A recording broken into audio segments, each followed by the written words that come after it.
رب العالمين، والصلاة والسلام على سيد الأنبياء والمرسلين محمد وعلى آله وصحبه وأتباعه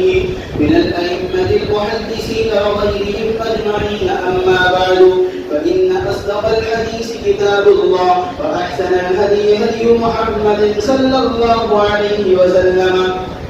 وخير الأمور عباسمها، وشر الأمور محدثاتها، وكل محدثة بدعة، وكل بدعة ضلالة، وكل ضلالة في النار. حدثنا وأجازنا الشيخ من المشايخ الأجلة وأستاذهم في المدارس، وأستاذنا الكريم وشيخنا الجليل والمحدث الكبير والمفسر العتيب والعالم الجليل عديم الأسر فقيه النفس وصاحب حلاوة اللسان والكلام.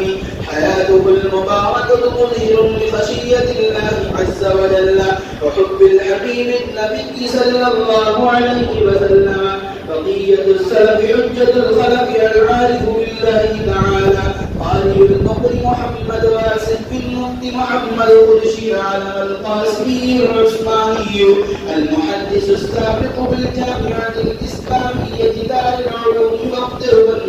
حفظه الله تعالى وأكرمكم في الدارين. أدام الله بقاء عمركم وطول حياتكم، وأدام الله ظلال بركاتكم، ومتعنا بعلومكم وقيودكم أجمعين. آمين يا رب العالمين. أنه قال: حدثنا وأجازنا شيخ المشايخ وأستاذ الأساتذة محمد أسلم القاسمي قال: حدثنا وأجازنا الشيخ جليل أحمد الكرمانبي قال: حدثنا وأجازنا خاتم الفقهاء والمحدثين ورئيس المتكلمين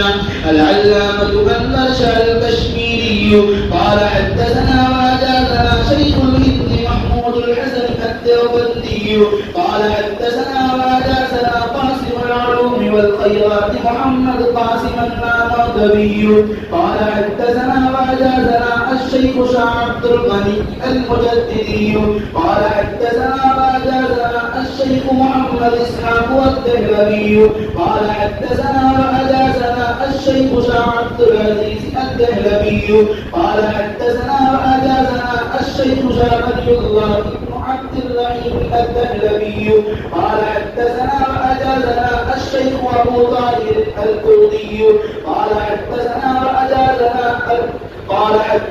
وأجازنا الشيخ إبراهيم الكردي قال: حدثنا وأجازنا الشيخ سلطان المساعي قال: حدثنا وأجازنا الشيخ شهاب الدين أحمد بن خليل السبكي قال: حدثنا وأجازنا الشيخ نجم الدين محمد الخيري قال: حدثنا وأجازنا الشيخ زين الدين زكريا بن محمد الأنصاري قال: حدثنا وأجازنا الشيخ عز الدين عبد الرحيم بن محمد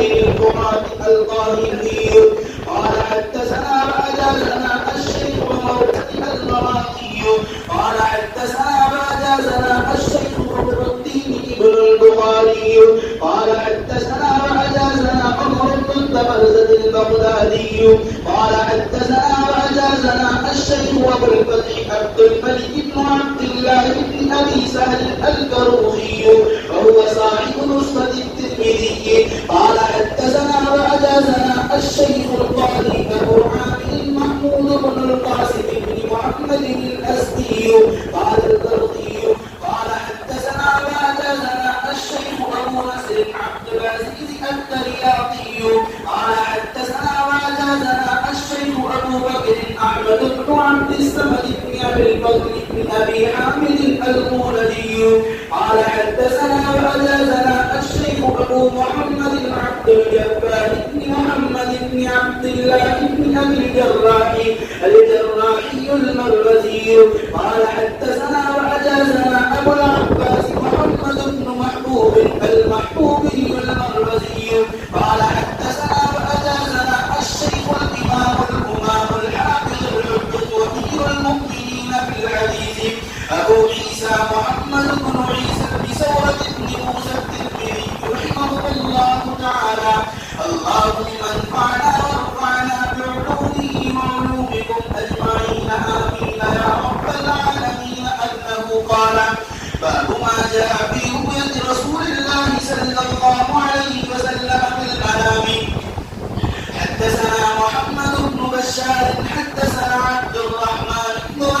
حسين. حدثنا سفيان عن أبي إسحاق عن أبي الأحوص عن عبد الله رضي الله تعالى عنه عن النبي صلى الله عليه وسلم قال: من رآني في المنام فقد رآني، فإن الشيطان لا يتمثل بي. وبه قال: حدثنا محمد بن بشار ومحمد بن المثنى قال: حدثنا محمد بن جعفر حدثنا شعبة عن أبي حسين عن أبي صالح عن أبي هريرة رضي الله تعالى عنه قال: قال رسول الله صلى الله عليه وسلم: من رآني في المنام فقد رآني، فإن الشيطان لا يتصور أو قال لا يتشبه بي. وبه قال: حدثنا قتيبة حدثنا خلف بن خليفة عن أبي مالك الأشجعي عن أبيه رضي الله تعالى عنه قال: قال رسول الله صلى الله عليه وسلم: من رآني في المنام فقد رآني. قال أبو عيسى أبو مالك: هذا هو سعد بن ثابت بن أشيم، وثابت بن أشيم هو من أصحاب النبي